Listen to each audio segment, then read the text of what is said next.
Hai Sobat Kecepikong 1996. Apa kabar semuanya?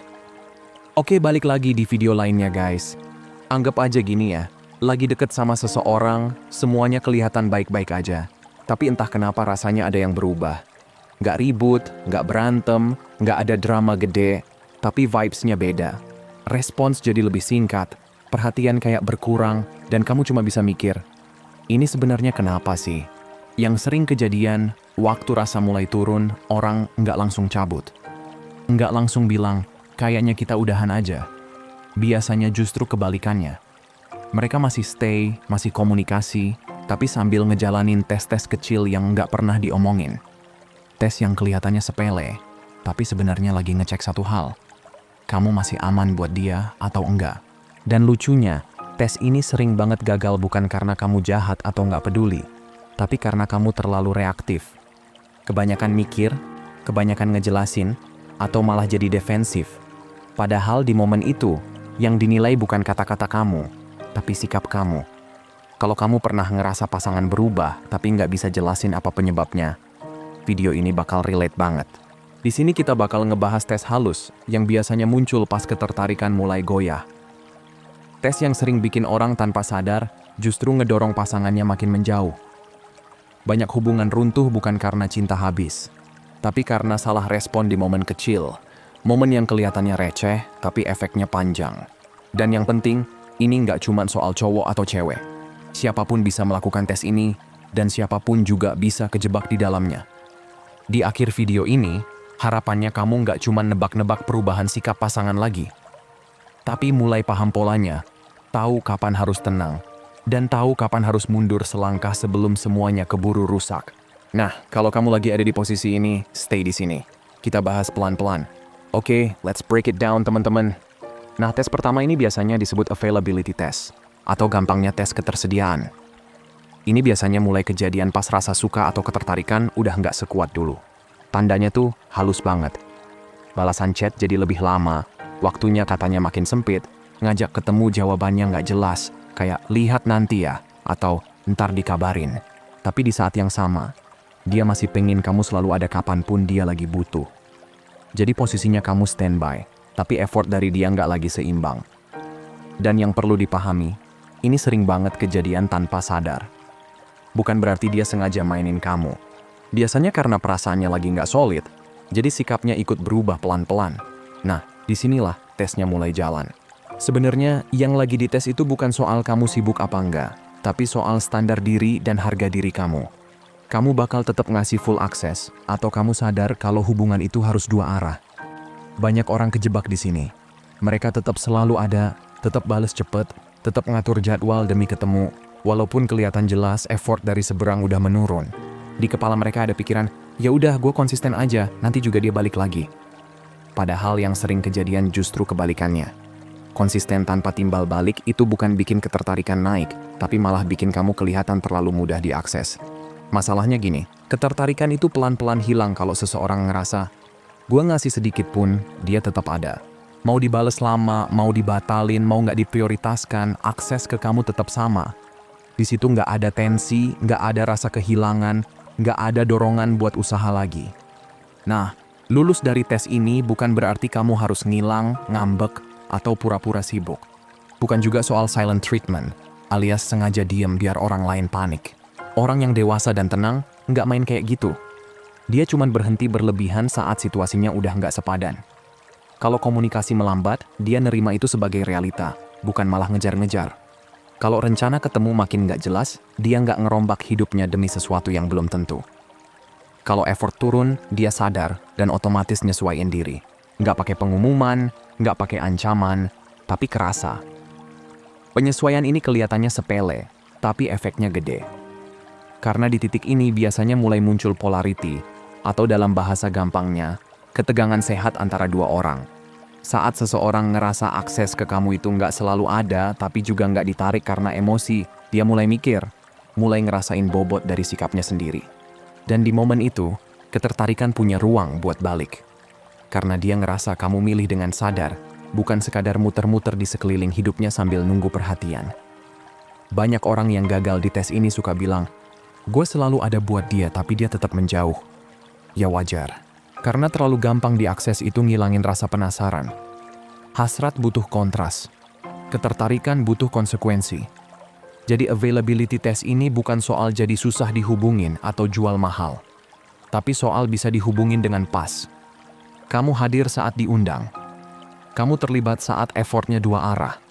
Dan kamu nggak overinvest, alias terlalu ngasih banyak, pas arahnya lagi nggak jelas. Tes ini biasanya muncul pas seseorang lagi nentuin satu hal penting. Kamu ini orang yang benar-benar dipilih, atau cuma orang yang selalu tersedia tanpa perlu dipilih.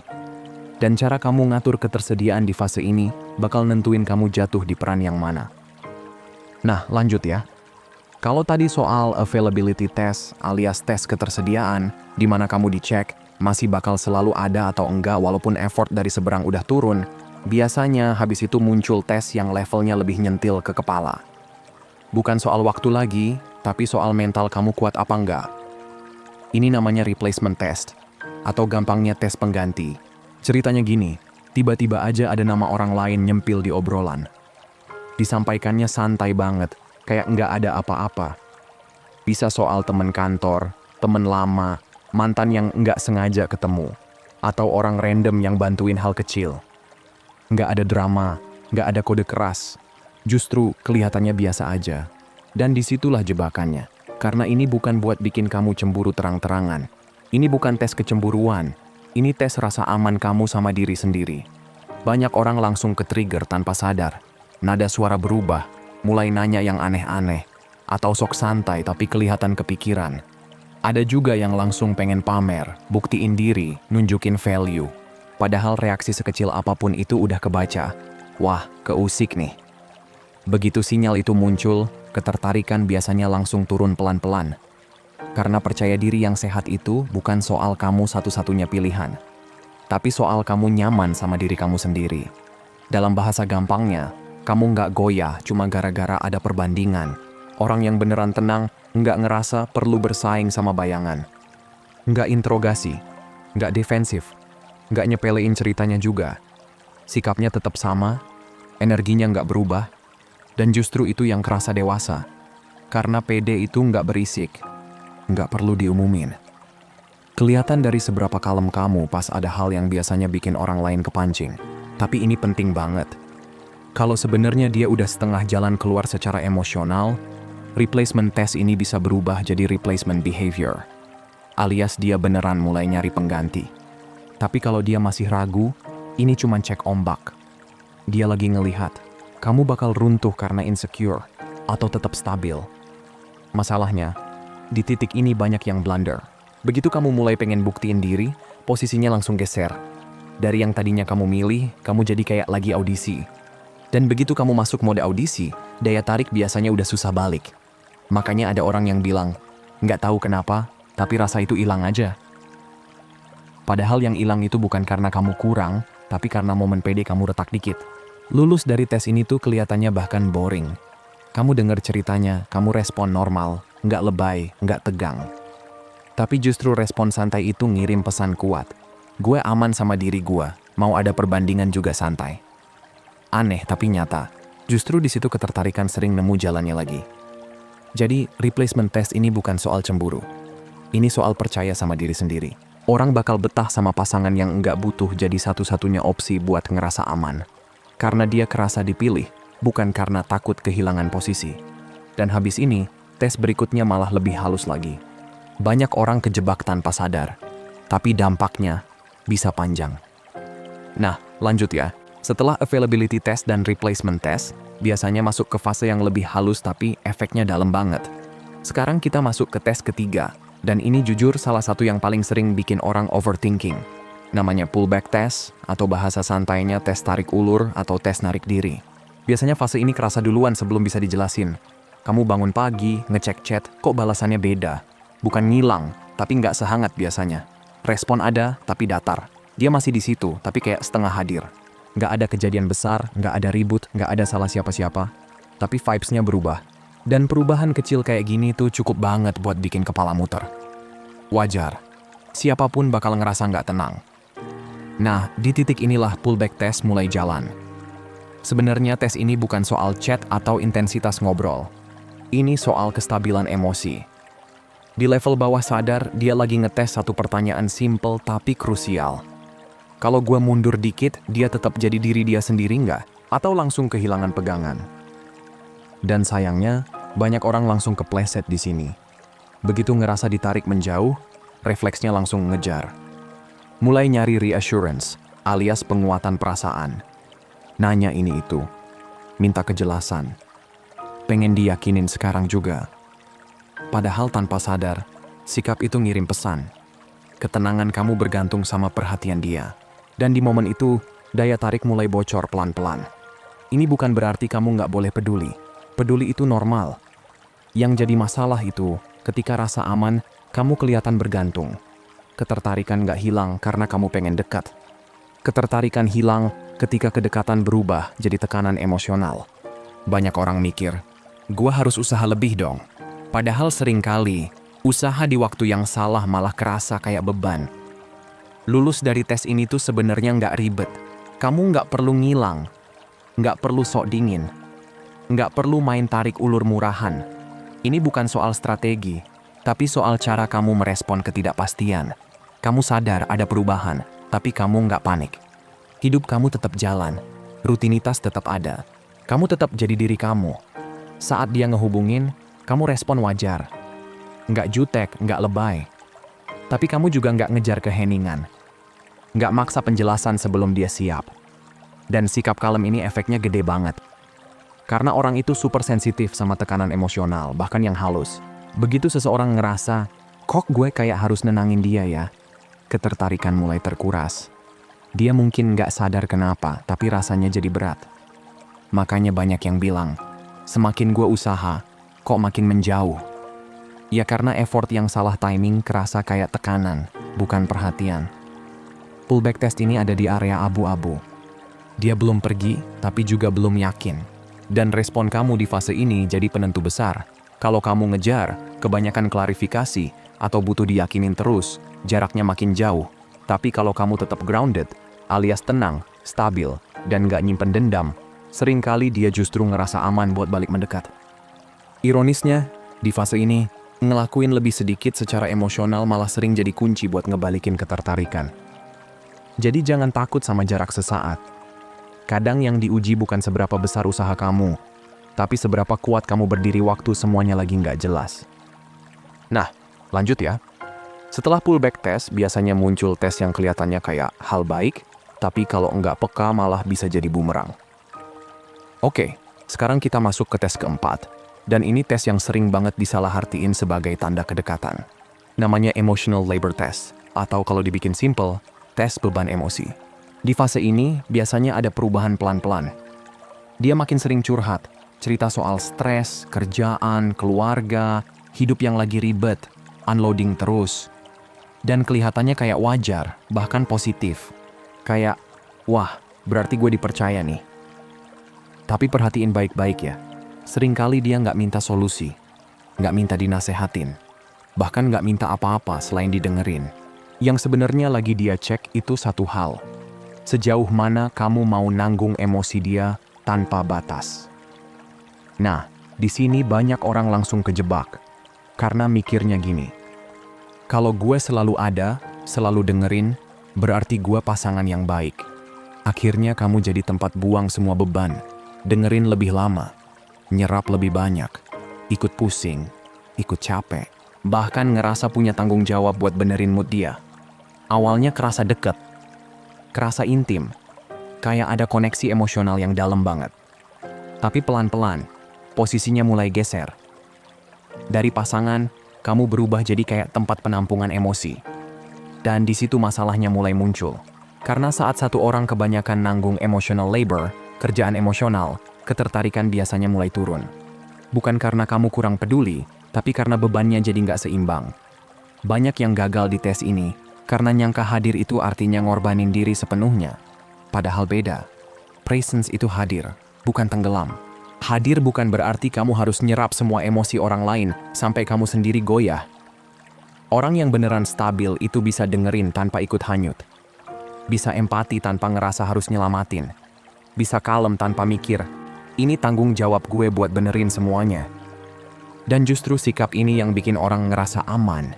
Karena dia ngerasa, oke, gue boleh capek, gue boleh stres, tapi dia tetap jadi sandaran yang tenang.